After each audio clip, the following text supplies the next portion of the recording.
Parish President remarks report. Parish President Jewell.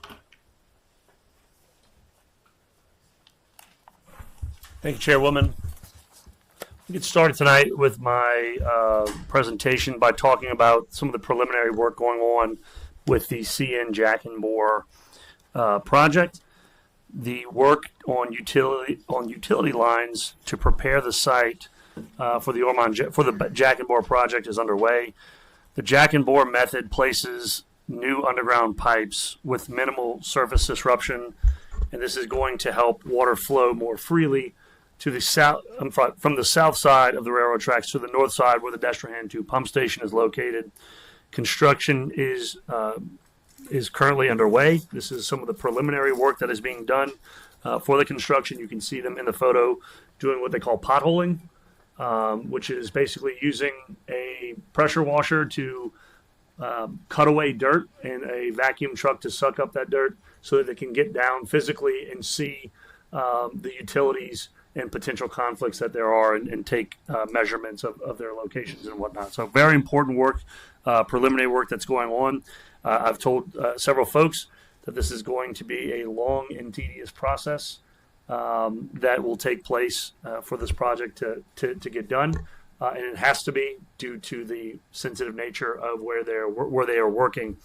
We are going to be meeting with residents who were sent a invitation tomorrow evening, a little bit of a town hall to discuss what the project's going to look like, any potential disruptions, and we will talk it through with them. We'll have the engineer who designed the project there, as well as a representative from the contractor who will talk about just the process of what it's going to look like, the disruptions, and most importantly, the time it's going to take to get done.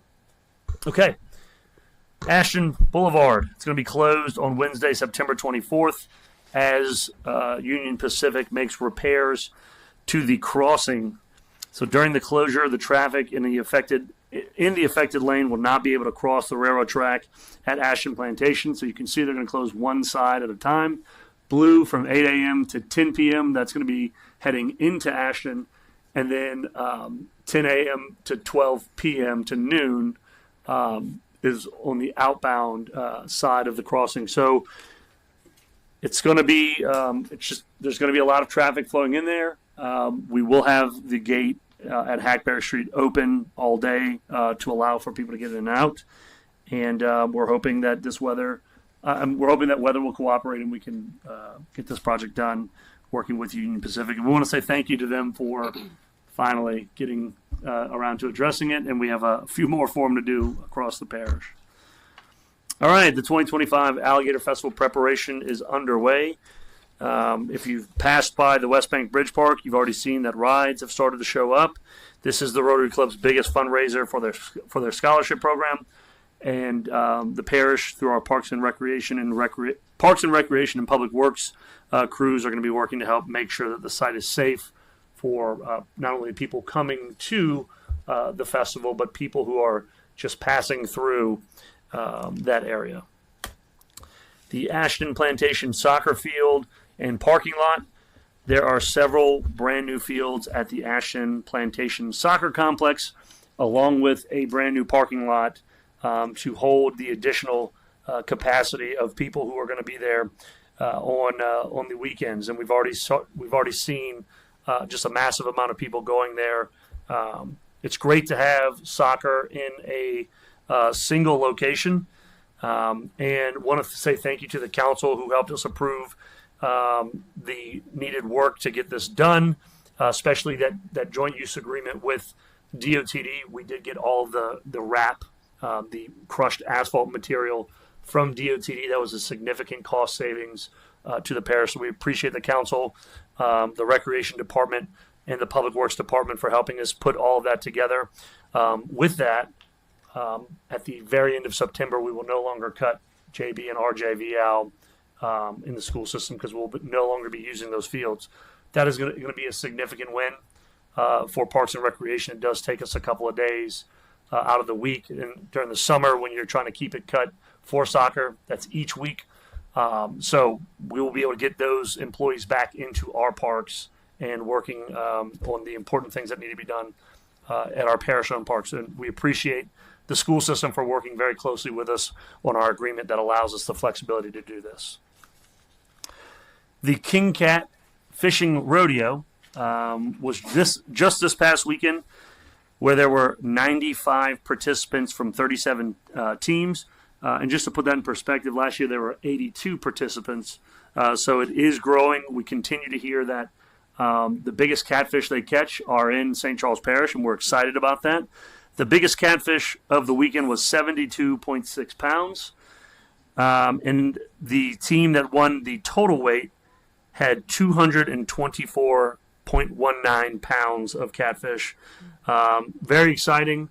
The King Cat folks want to make this one of their championship locations just because of how great the fishing is over here. And so they are committed to working towards that.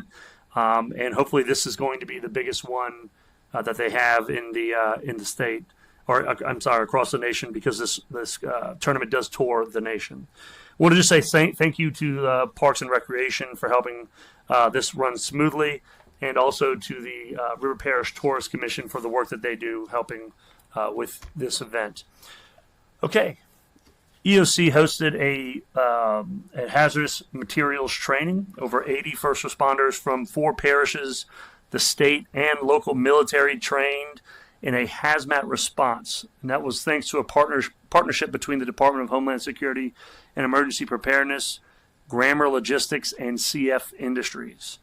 The training focused on accident response involving anhydrous ammonia, with hands-on experience using a specialized training truck from Indiana for this event. St. Charles Parish Employee Battle for the Paddle is coming up. We had the Battle for the Paddle.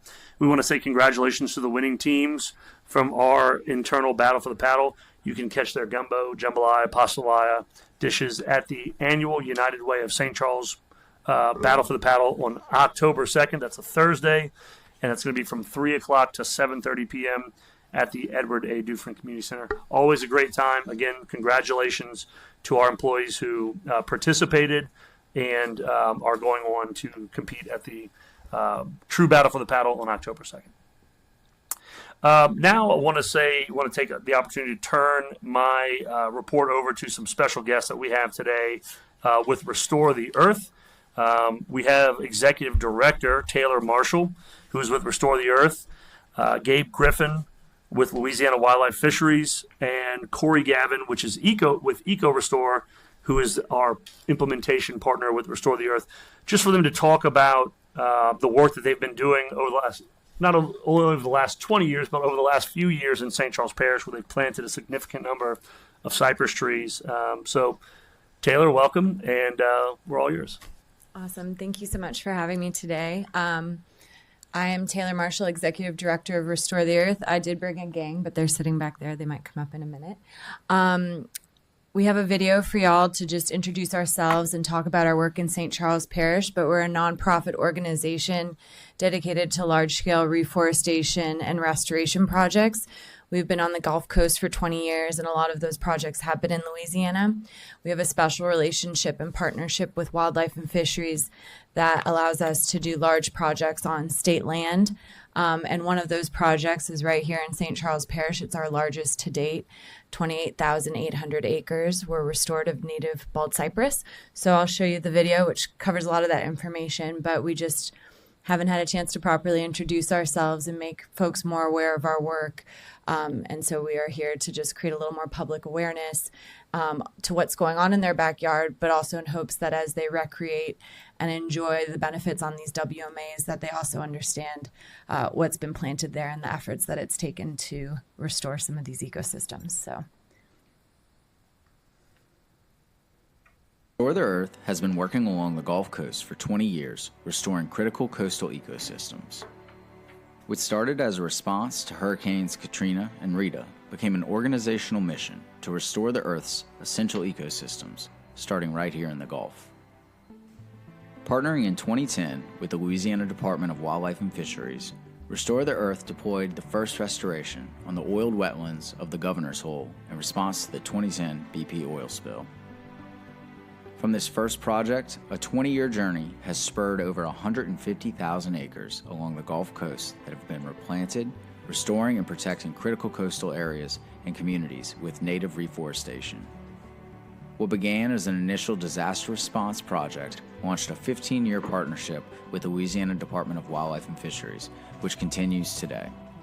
The partnership has resulted in thousands of acres of reforestation on state wildlife management areas throughout Louisiana, and a multitude of benefits to the ecosystems so important to our sportsman's paradise. Restore the Earth recently completed a landmark restoration of 28,800 acres in the last 2 years, planting over 6 million native bald cypress trees, making it the largest project of its kind on the Gulf Coast. 18,800 acres of this restoration went right into the ground here in St. Charles Parish.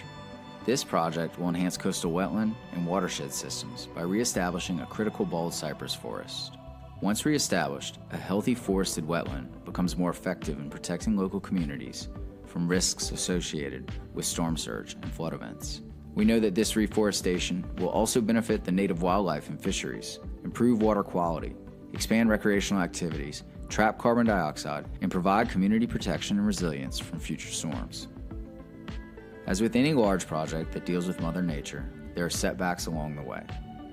In Louisiana, a reforestation project must mitigate certain risks when species like hogs and nutria can destroy vegetation. Recently, a portion of the reforestation project at Salvador WMA experienced damage from a fire that started on a neighboring property to the management area. This incident has resulted in the destruction of many acres and the loss of significant investment meant to restore and protect our land. We are working closely with the property owners near the management area and hoping to create awareness in the larger community that these reforestation projects exist and are worth protecting and preventing future harm. We've met with local governing bodies, St. Charles Parish, and the Louisiana Department of Wildlife and Fisheries in creating a coalition of land stewards. We encourage all of St. Charles Parish to take part in the restoration by spreading the news about these projects and their goal to sustain our way of life so that we can thrive for generations in Louisiana.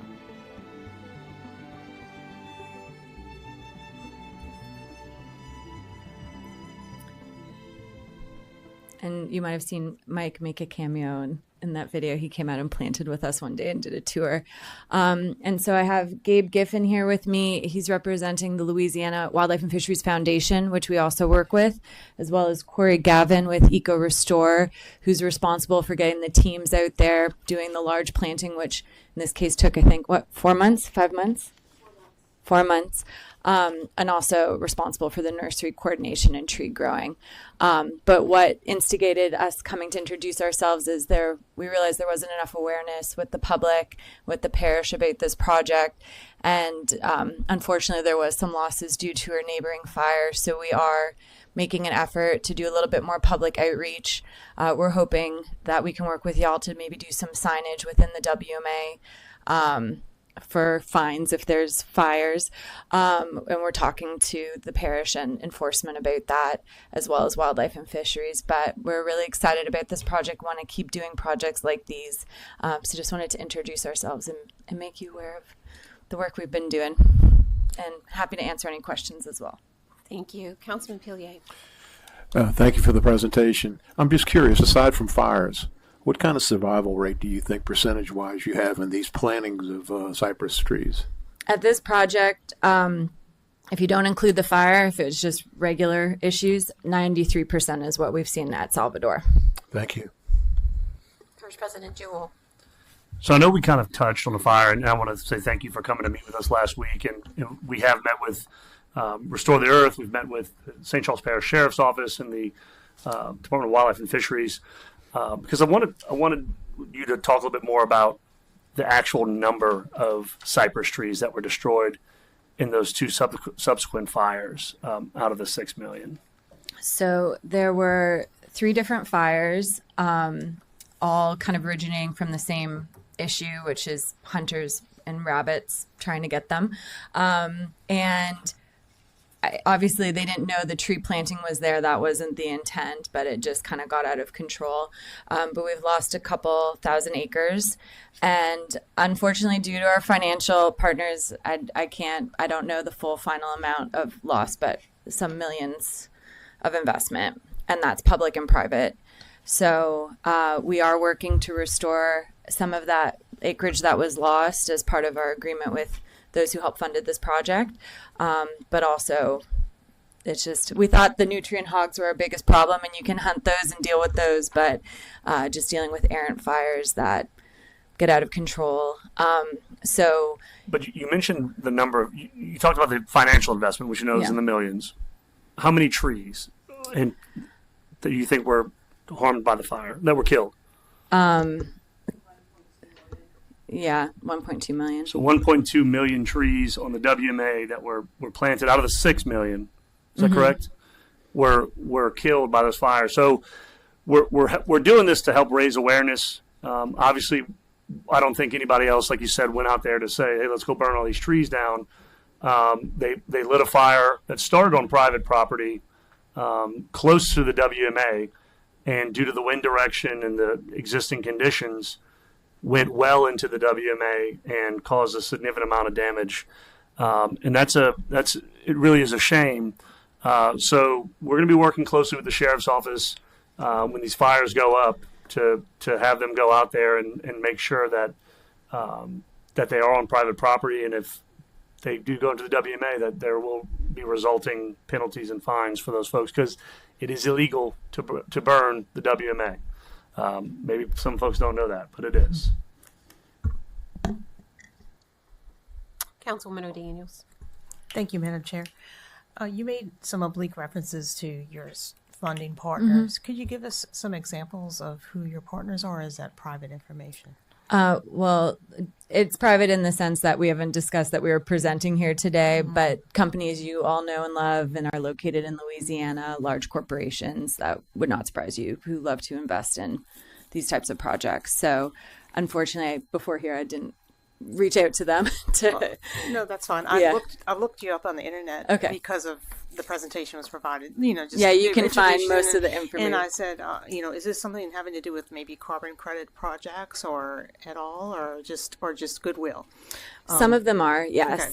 And some are also goodwill. Okay. It's a mix of financial and reasons, and also a number of them being located here have employees and customers that live and work here and really understand the importance of protecting and restoring the land and protecting the coast.